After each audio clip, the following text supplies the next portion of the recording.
My name is Brittany. I'm 31 years old. I'm originally from Nova Scotia. I moved to Vancouver when I was 14.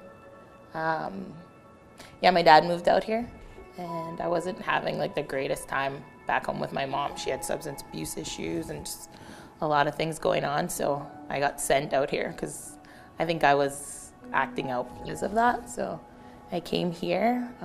I hated it when I moved here. I was drinking and partying really young, like 11, 12, and then when I came out here, it got worse. When I was 18 or 19, I got into a relationship, and then it was a very violent relationship. Then I became pregnant with my oldest son, and it was just not good. We were homeless, we were partying, my partner ended up going to jail. I never thought about my future at all. I thought this was it. This was just the life I was gonna live until I didn't live it anymore. So it was once I had my son, I was just this is not okay, not even through my pregnancy. It was probably when he was about 3 or 4 months old, and I was just I can't do this anymore. So I always tell people, because people are like, well, you had your kids really young, and I was like, if I didn't though, I probably wouldn't even be alive. I feel like my son saved my life. My name is Emily.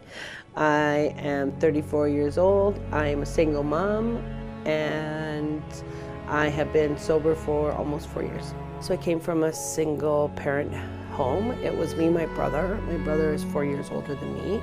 I was abandoned by my father at a very young age, and that really, really hurt. That kind of paved the way for me in the future with men. I was promiscuous at a young age, and that led to prostitution and all sorts of things. I was on the streets of Victoria, living homeless on the streets of Victoria for quite a few years before I came to Vancouver. So I was full-on homeless, drug addict.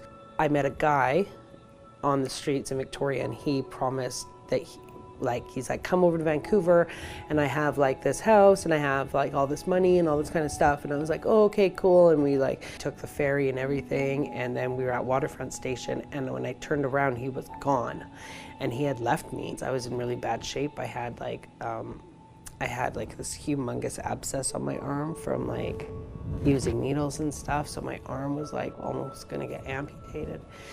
And so I just called the ambulance, and I just panicked. It was all my abandonment issues had come crashing down, and I had been abandoned for the last time. Before I became in contact with YWCA, my life was very stressful. I didn't have any childcare. I was a very stressed mom, and I didn't have a break. I felt very hopeless. I felt like there was nowhere I could go to get help. Just being a single mom, all the other childcare waiting lists take up to 2 years. And and I heard of the YWCA, and they do drop-in daycare, and my life changed, because then I could be a better mother to my son. YWCA also worked around my work schedule with Christian. So I asked if they could take him for a certain amount of time while I did my internship, and they said, yeah, sure. So they were able to work around my schedule, which I don't think any other place is like that, First connected with the YWCA, like I said, was through Sheway. That was my kind of pathway into Crabtree and all their other services. And then I winded up in another abusive relationship, and at that point I felt like I knew better, and I think that was my lowest point. Because I just felt like I shouldn't have been in that situation. And then I actually ended up going back to the YWCA again to access their violence prevention program, which was so amazing. And after that, I felt like I was actually starting to make a change, and things started really getting better after that. The YWCA was, mostly with Crabtree, so the daycare for sure. I sent my son there when he was 3 months old, so because at that time his dad did pass away, and I really, really needed that support. Having access to the childcare was really valuable to me, even when I wasn't working because I needed that time away. I feel like to be a good mom, I would get really frustrated. I was doing everything on my own. I didn't really have any support. So that was like essential for me. Then once I started kind of getting into things and like taking other programs, it helped me be able to do it. I wouldn't have been able to go without them.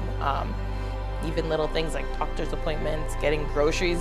I actually did a work employment program with the YWCA, and then through that I got to do like a work placement at the YWCA at Crabtree, which was a year long, and it was great because then halfway through that I got pregnant with my last child, Ava Rain, and then I obviously took some time off, and then after I think she was about 6 months old, and I called them and then they hired me.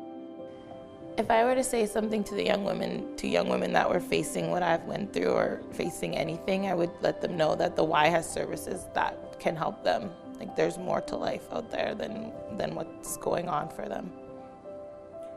Another thing that's great about YWCA is that they're not just a daycare, they're actually an early learning program as well. They take notice to Christian, they give an evaluation at the end of the day, they tell me all sorts of things. And so Christian, we think might be autistic, so that's how I first figured that out, is because the daycare, was very attentive on telling me, this is what's going on with Christian, this is what's going on with Christian. And through YWCA, I was able to get a support worker for Christian to come in. I was referred to speech therapy through YWCA. I was able to open so many doors that I wouldn't have even known where to start if it wasn't for YWCA.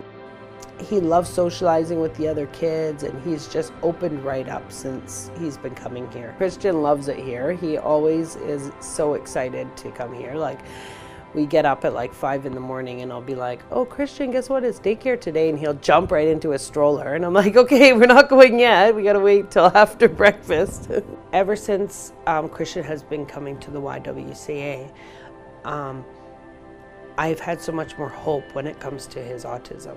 Before I came to the YWCA, I was extremely grief-stricken. I didn't know what to do. I felt, how could this happen to my family? Like, why did this happen to us? But with the help of the YWCA, I have accessed all these speech therapy, all these programs, and now I feel like we can tackle anything.